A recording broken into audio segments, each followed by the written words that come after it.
Hello friends, welcome to run study. आज की तारीख है 10 दिसंबर और 10 दिसंबर से जितने भी महत्वपूर्ण क्वेश्चन बन सकते थे उन सभी को हम डिस्कस करने जा रहे हैं इस वीडियो में। लेकिन जैसे कि हम सबसे पहले करते हैं हमारे डेज का रिवीजन, तो 1 दिसंबर को हमने बनाया था विश्व एड्स दिवस, 2 दिसंबर को हमने बनाया राष्ट्रीय प्रदूषण निवारण दिवस, 3 दिसंबर को हमने बनाया भोपाल गैस त्रासदी स्मृति दिवस, डॉक्टर राजेंद्र प्रसाद की 133वीं जयंती और विश्व दिव्यांग दिवस हमने इस दिन मनाया था। 4 दिसंबर को नौसेना दिवस, 5 दिसंबर को विश्व मृदा दिवस, 6 दिसंबर को नागरिक सुरक्षा दिवस, 7 दिसंबर को सशक्त सेना का झंडा दिवस और 9 दिसंबर को हमने मनाया था विश्व भ्रष्टाचार विरोधी दिवस। ठीक है, और आज की तारीख है 10 दिसंबर को है विश्व मानव अधिकार दिवस। 10 दिसंबर को ही मानव अधिकार दिवस क्यों मनाते हैं? क्योंकि 10 दिसंबर 1948 को यूनाइटेड नेशन जनरल असेंबली ने विश्व में मानव अधिकार को अपनाया था, डिक्लेरेशन को अपनाया था, मानव अधिकार के डिक्लेरेशन को अपनाया था 10 दिसंबर को, इसलिए इस दिन को मानव अधिकार दिवस के रूप में मनाते हैं। और मानव अधिकार पे काम करने वाली संस्था है UNHRC, United Nations human right council. इसकी स्थापना हुई थी 15 मार्च 2006 को और मुख्यालय आपको याद रखना है जिनेवा, जो कि स्विट्जरलैंड में आता है। ठीक है, तो अभी स्टार्ट करते हैं हमारा आज का सेशन। लेकिन यदि वीडियो आपको अच्छा लगता है तो वीडियो को लाइक करना ना भूलें, अपने दोस्तों के साथ जरूर शेयर करें।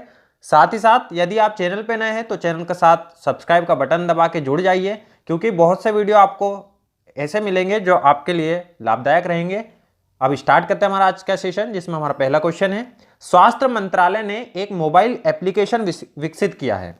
इंपॉर्टेंट क्वेश्चन है, स्वास्थ्य मंत्रालय ने एक मोबाइल एप्लीकेशन विकसित किया है, उसका नाम है कोविन है। और ये एप्लीकेशन क्या करेगा? तो कोविड-19 की जो वैक्सीन होंगी उसकी डिलीवरी के वास्तविक समय, मतलब कब तक कोरोना वायरस की वैक्सीन पहुंच जाएंगी, उसकी डेटा को रिकॉर्ड करने में और लोगों को टीकाकरण के लिए पंजीकृत करने के लिए। जैसे हमें टीका लगना है तो हम खुद को उस एप्लीकेशन के द्वारा पंजीकृत कर सकते हैं, रजिस्टर कर सकते हैं। कोविन एप्लीकेशन बनाया है स्वास्थ्य मंत्रालय ने। स्वास्थ्य मंत्री कौन है? डॉक्टर हर्षवर्धन सिंह। ठीक है, तो ये भी याद रखना है आपको। अब आगे बढ़ते हैं, इंपॉर्टेंट क्वेश्चन डबल स्टार वाला, सारे नाम आपको याद रखना है। फोर्ब्स 2020 की 100 सबसे शक्तिशाली महिलाओं की सूची जारी हुई है। उसमें आपको एक तो टॉप याद रखना है कि टॉप पे कौन है। तो टॉप पे है एंजेला मर्केल, जर्मन चांसलर है, लगातार 10 वर्षों से टॉप पर रही है ना, तो इंपॉर्टेंट है।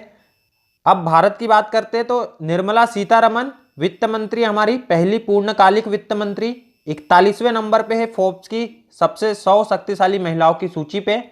कमला हैरिस, ये भी भारतीय मूल की है, अमेरिकी उपराष्ट्रपति है। किरण मजूमदार शाह बायोकॉन की संस्थापक है, नंबर है इनका 68 नंबर पे है ये। रोशनी नादर मल्होत्रा एचसीएल एंटरप्राइजेस की सीईओ, 55वें नंबर पे है। और रेणुका जगतियानी, ये लैंडमार्क समूह की प्रमुख है और 98वें नंबर पे है। रोशनी नादर मल्होत्रा का कुछ दिन पहले हमने पढ़ा था कि भारत की सबसे अमीर महिला कौन बनी है, तो रोशनी नादर मल्होत्रा। और सेकंड नंबर पे है किरण मजूमदार शाह। तो आपको इनकी कंपनियां भी याद रखना है। रोशनी की कंपनी कौन सी है? एचसीएल। और किरण मजूमदार की कंपनी है बायोकॉन। ठीक है, अब आगे बढ़ते हैं। फाइजर कोविड का जो टीका है ये लगना स्टार्ट हुआ है कहां पर? यूके में लगना स्टार्ट हुआ है। यूके पहला देश था जो जिसने फाइजर टीके को मंजूरी दी है, फाइजर की वैक्सीन को मंजूरी दी है। तो यूके की राजधानी है लंदन और वहां पर चलती है पाउंड स्टर्लिंग। सेकेंड देश था बहरीन, वहां की राजधानी है मनामा और वहां चलती है दिनार। अब पहली व्यक्ति कौन है जिसे फाइजर का टीका लगा है? तो वो है मार्गरेट है, जो कि 90 साल की है। 90 साल की मार्गरेट पहली व्यक्ति है जिसे फाइजर का टीका लगा है। और भारतीय मूल के पहले व्यक्ति कौन है? तो हरि शुक्ला, जो कि 87 वर्ष के हैं, है ना। यूके में क्या हो रहा है, जो वृद्ध है उनको सबसे पहले टीका लगाया जा रहा है क्योंकि हाई रिस्क पे वही है। ठीक है, तो सारी बातें आपको याद रखना है। यूके की राजधानी लंदन में चलता है पाउंड, बहरीन की राजधानी मनामा में चलता है दिनार।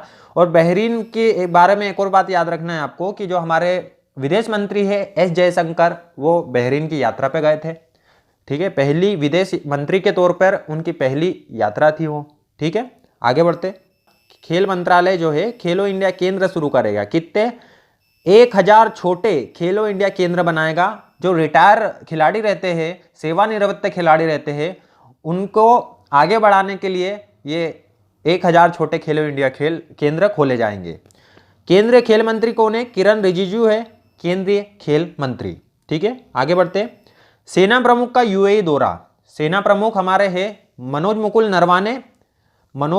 नरवाने, उनका ये यूएई का दौरा है और सऊदी अरब भी जाएंगे। और ऐसा पहली बार हो रहा है कि कोई भारतीय सेना प्रमुख यूएई और सऊदी अरब के दौरे पे जा रहा है ना। सऊदी अरब और यूएई के दौरे पे पहली बार कोई भारतीय सेना प्रमुख जा रहा है। थल सेना के प्रमुख है एमएम नरवाने जो कि 28वें नंबर के हैं। वायुसेना के प्रमुख है आरकेएस भदौरिया जो कि 26वें नंबर के हैं। और नौसेना के प्रमुख है एडमिरल कर्मवीर सिंह जो कि 24वें नंबर के। सबके नंबर भी याद रखना है और प्रमुख के नाम तो याद रखने ही है आपको। ठीक है, आगे बढ़ते हैं। इंपॉर्टेंट क्वेश्चन है डबल स्टार, विश्व एथलीट ऑफ द ईयर 2020। तो पुरुष में आपको याद रखना है मोंडो डुप्लांटिस जो कि स्वीडिश खिलाड़ी है और जेवलिन थ्रो से संबंधित है। महिला में याद रखना है यूलीमार रोजास जो कि वेनेजुएला की खिलाड़ी है और ये एक ट्रिपल जंपर है। ठीक है, पुरुष में कौन है? मोंडो डुप्लांटिस स्वीडिश खिलाड़ी जेवलिन थ्रो, और महिला है यूलीमार रोजास वेनेजुएला से ट्रिपल जंपर। ठीक है, आगे बढ़ते हैं। टीसीएस को यूके में सुपर ब्रांड के रूप में चुना गया। टीसीएस को यूके में, यूनाइटेड किंगडम में सुपर ब्रांड के रूप में चुना गया और ये पहली बार नहीं है, लगातार 6 वर्ष से सुपर ब्रांड के रूप में चुना जा रहा है टीसीएस। बात करते हैं टीसीएस की। टीसीएस का मुख्यालय मुंबई में, स्थापना हुई थी 1 अप्रैल 1968 को और एमडी और सीईओ है वर्तमान में राजेश गोपीनाथन। ठीक है, सारी बातें आपको याद रखना है। और ये टीसीएस टाटा सन्स की सब्सिडरी कंपनी है। टाटा सन्स की सब्सिडरी कंपनी है टीसीएस, टाटा कंसल्टेंसी सर्विसेज। ठीक है, आगे बढ़ते। नेपाल और चीन ने संयुक्त रूप से माउंट एवरेस्ट की संशोधित ऊंचाई घोषित की है। कुछ दिन पहले हमने न्यूज पढ़ी थी कि नेपाल संशोधित ऊंचाई घोषित करना चाह रहा है क्योंकि भूकंप से जो ऊंचाई में परिवर्तन हुआ था वो निकालना चाह रहा था वो। तो संशोधित ऊंचाई अब घोषित कर दी है। कितनी बताइए? 8,848.86 मीटर। पहले कितनी थी? 8,848 थी। तो अंतर कितना हुआ? 86 सेंटीमीटर का अंतर हुआ है। ठीक है, और ये 8,848 की जो माप है ये पहले भारत ने दिया था। सर्वे ऑफ इंडिया की रिपोर्ट थी 1954 से यही चली आ रही थी और अब चेंज हो गई है, 86 सेंटीमीटर बढ़ा दिया है। नेपाल में माउंट एवरेस्ट को सागर माथा के नाम से जानते हैं और तिब्बत में चोमोलुंगमा के नाम से जानते हैं। ये दोनों बातें भी आपको याद रखना है। अब आगे बढ़ते हैं हम। मिलीनियर्स टैक्स, देश है मिलीनियर टैक्स लगाने वाला अर्जेंटीना। अर्जेंटीना ने मिलीनियर्स टैक्स लगाया है, मतलब देश के जो सबसे धनी व्यक्ति रहेंगे उन पर यह टैक्स लगेगा। अब धनी व्यक्ति की परिभाषा क्या दी है? 18 करोड़ से अधिक जिनकी संपत्ति है वो धनी व्यक्ति है और उन पे लगेगा मिलीनियर्स टैक्स। अर्जेंटीना की बात करें तो अर्जेंटीना की राजधानी है ब्यूनस आयर्स और वहां पर पीसो चलता है। ठीक है, आगे बढ़ते हैं। कृत्रिम सूर्य सफलतापूर्वक सक्रिय किया है। किसने किया है कृत्रिम सूर्य को सफलतापूर्वक सक्रिय? तो ये किया है चीन ने। चीन की राजधानी है बीजिंग और यहां पर मुद्रा चलती है युआन। और ये कृत्रिम सूर्य किस पे बेस्ड है? तो परमाणु संलयन रिएक्टर पे बेस्ड है। ये चीन की ऊर्जा जरूरतों को पूरा करने के लिए उसने बनाया है कृत्रिम सूर्य। ठीक है, चीन बीजिंग युआन और परमाणु संलयन रिएक्टर पे बेस्ड है ये। आगे बढ़ते हैं। 2 नए चिड़ियाघर को मान्यता दी गई है। दोनों के नाम याद रखना है, जगह का नाम याद रखना है। पहला है नालंदा बिहार में राजगीर चिड़ियाघर और दूसरा है उत्तर प्रदेश के गोरखपुर में शहीद अशफाक उल्लाह खान प्राणी उद्यान।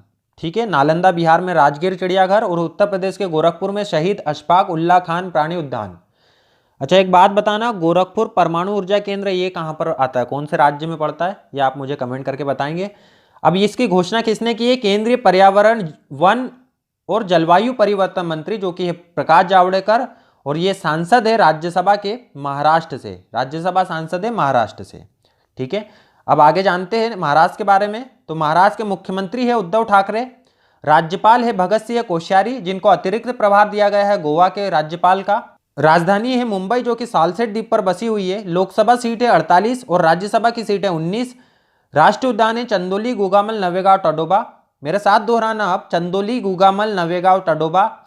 यहाँ पर 2 परमाणु ऊर्जा केंद्र है, तारापुर और जेतापुर, और भोरघाट और थालघाट, ये 2 दर्रे हैं महाराष्ट्र में। ठीक है, एक परमाणु ऊर्जा केंद्र बहुत परीक्षाओं में पूछा गया है, काकरा पारा परमाणु ऊर्जा केंद्र। ये कौन से राज्य में आता है ये आप मुझे बताएंगे। 2 क्वेश्चन पूछा है मैंने, पहला गोरखपुर परमाणु ऊर्जा केंद्र और काकरा पारा परमाणु ऊर्जा केंद्र ये कहां पर आते हैं, ये दोनों के राज्य आप मुझे कमेंट बॉक्स में बताएंगे।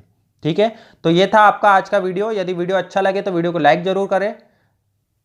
चैनल पे नए तो चैनल को सब्सक्राइब करें, साथ ही साथ बेल आइकन को दबाएं, जिससे आपको आने वाले वीडियो की नोटिफिकेशन सबसे पहले मिल सके। मिलते हैं 11 दिसंबर के वीडियो में, तब तक के लिए goodbye and thank you. जय हिंद।